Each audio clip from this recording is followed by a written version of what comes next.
BJP के पूर्व प्रदेश अध्यक्ष सतीश पूनिया की पुस्तक अग्निपथ नहीं जनपथ के विमोचन समारोह ने राजधानी में राजनीति और विनोद का संगम रच दिया, जहां नेताओं ने ठाकों के बीच सियासी तंज कसे। ये रिपोर्ट देखिए।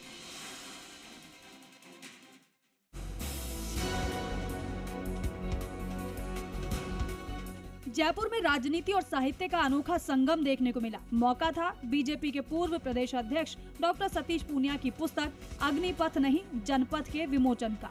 कार्यक्रम में सियासत के दोनों ध्रुवों, पक्ष और विपक्ष के नेता एक ही मंच पर नजर आए और जब बात आई राजनीति के सांप सीढ़ी के खेल की, तो गंभीर माहौल भी ठहाकों में बदल गया। बीजेपी नेता राजेंद्र राठौड़ ने सांप सीढ़ी की शुरुआत की और खत्म उसे नेता प्रतिपक्ष टीकाराम जूली ने किया। पूर्व बीजेपी प्रदेश अध्यक्ष सतीश पूनिया की किताब के विमोचन के मौके पर प्रदेश के प्रमुख राजनीतिज्ञों ने अपने साथ हुए वाक्यों में सांप सीढ़ी के खेल का जिक्र किया। पूर्व नेता प्रतिपक्ष राजेंद्र राठौड़ ने कहा, आज नेता होर्डिंग और अच्छी गाड़ी के साथ पैदा होते हैं, जबकि पहले के नेता पैदल संपर्क कर लोगों के बीच जाते थे। आपको और मुझे सांप ने उस सीढ़ी पर डसा जब हम 87 पर थे। आज किसी प्रकार की राजनीति के अंदर एक होल्डिंग और एक अच्छी गाड़ी के साथ नेता पैदा होते हैं। मैंने आपको पैदल चलते हुए देखा, संघर्ष करते हुए देखा, आपके पैर में खड़े होते हुए देखा। निश्चित तौर पर आप जैसे कर्मियों के द्वारा लिखी गई ये पुस्तक नौजवानों के लिए प्रेरणा का वो बनेगी। और मैं मेरी बात समाप्त करूं उससे पहले एक बात जरूर कहूंगा, आप मेरे में बड़ी समानता है। आपको मुझे दोनों को सांप सीढ़ी ने, उस सांप ने उस समय डसा जब 87 पर अपने थे। बीजेपी प्रदेश अध्यक्ष मदन राठौड़ ने इसी बात को आगे बढ़ाते हुए कहा, आप मुझे कैसे भूल गए? सांप सीढ़ी के खेल में आपको मैं याद नहीं रहा? हम में भी समानता है। पूनिया जी और राठौड़ जी, इस राठौड़ को अलग मत करो। फिर उन्होंने कहा कि 2008 में शायद आपने ही मुझे डस लिया होगा।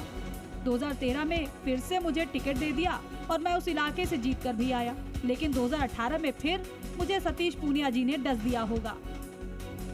अभी वैसे राठौड़ साहब ने कहा कि सांप सीढ़ी का खेल और उसमें मेल, ये जो इनका आपस का, इन्होंने 2 को ही गिनाया। आप मुझे कैसे भूल गए? सांप सीढ़ी का खेल आपको याद नहीं रहा? हमें भी समानता ही है। आदरणीय पूनिया जी, आदरणीय राजेंद्र राठौड़ साहब, और इस राठौड़ को अलग मत करो। 1992 में मैं भी कोऑपरेटिव बैंक का चेयरमैन बना था। 2003 में विधायक भी बना। 8 में आपने ही मुझे शायद डस दिया होगा। राठौड़ ने कहा कि सांप सीढ़ी का ये खेल तो चलता है, कोई नई बात नहीं है। बचे हुए टीकाराम जूली हैं। ये खेल तो होता ही रहेगा और रहना भी चाहिए। इससे पहले सतीश पूनिया ने भी अपने विचार साझा किए। कई जगह लिख के लोगों को इनपुट दे देता हूँ, या कई पन्ने लिख लिए, छुपा के रख लिए कि कभी मौका आएगा तो लिखूंगा।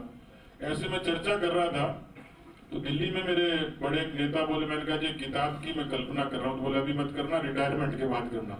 कोई एक आध पन्ना गड़बड़ लिख देगा तो मुश्किल हो जाएगी। तो मैंने शुरुआत करी कि मेरे विधानसभा के 18 से और 23 के जो मेरा राजनीति का सदन का अनुभव था, उन भाषणों का और सदन के उन जितनी क्रियाएं थी उसका संकलन है। नेता प्रतिपक्ष टीकाराम जूली ने कहा कि मेरे मन में भी बहुत सारी आशंकाएं थी। सांप सीढ़ी में कौन डस रहा है? कुछ राज है, उन्हें राज ही रहने दो। ये तो सांप सीढ़ी का जो खेल चला है ना, ये दर्शाता है कि कहीं ना कहीं मामला कुछ और है। मैं तो देखो विधानसभा होती तो मैं इस बात पे अड़ जाता कि नाम बताना पड़ेगा, कि सांप सीढ़ी में कौन डस रहा है। लेकिन यहाँ पे वो बात मैं नहीं पूछूंगा। कुछ राज है, उनको राज ही रहने दो, ये बात मैं कहना चाहूँगा। कुल मिलाकर डॉक्टर सतीश पूनिया की किताब अग्निपथ नहीं जनपथ के विमोचन ने न सिर्फ राजनीति की गंभीरता को हल्के फुल्के अंदाज में पेश किया, बल्कि इस बात का भी संकेत दिया कि सत्ता और विपक्ष के बीच भले मतभेद हों, लेकिन संवाद और हास्य की डोर अब भी जिंदा है। विष्णु शर्मा, जी मीडिया, जयपुर।